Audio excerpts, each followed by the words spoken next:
Թևոսյան 1-3 բնակելի համալիր։ Քո երազանքի բնակարանն արդեն պատրաստ է։ Գնիր բնակարան տարաժամկետ վճարման տարբերակով, վայելիր այն ամռանը։ Այսօր, ինչպես տեսանք, նամակ հանձնվեց Շվեյցարիայի դեսպանատանը գերիների եւ արցախահայերի վերադարձի համար։ Դուք ինչ ակնկալիքներ ունեք։ Նախ Շվեյցարիայի ազգային ժողովի ստորին պալատի կողմից ընդունվեց բանաձևը, որ պետք է կոնֆերանս լինի արցախայության վերադարձի հետ կապված։ Իհարկե մեծ ճնշումներ են եղել Ադրբեջանի կողմից, որպեսզի այդ բանաձևը չանցնի։ Հիմա մարտի 18-ին արդեն վերին պալատում պետք է քննարկվեն Շվեյցարիայի խորհրդարանի վերին պալատում պետք է քննարկվի այդ հարցը։ Այսօր մենք մեր շնորհակալությունն ենք հայտնում Շվեյցարիայի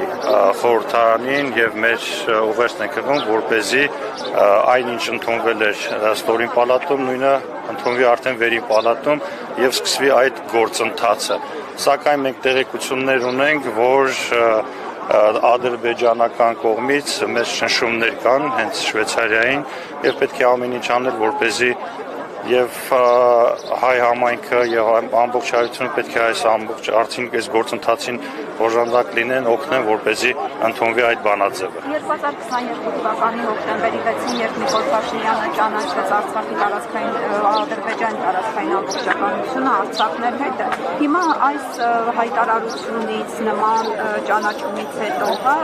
օտարերկրյա պետությունները ինչ կարող են անել, օրինակ հենց արցախահայերի վերադարձի համար։ Այսօր ցավոք պետք է սա նշենք, որ աշխարհի տարբեր երկրներ, մեր բարեկամ երկրներ այս հարցը իրենց համար փակված չի եւ բոլորը խոսում են սրա մասին։ Սակայն Հայաստանի կառավարությունը, այսօրվա Հայաստանի իշխանությունները չեն խոսում։ Նույնիսկ խուսափում են Արցախ բառից եւ պետք է այսօր այն ինչ որ կատարվում է Հայաստանի իշխանությունների կողմից, դա ապազգային քաղաքականություն է եւ եթե Հայաստանում լինեն ազգային իշխանություններ, ամբողջ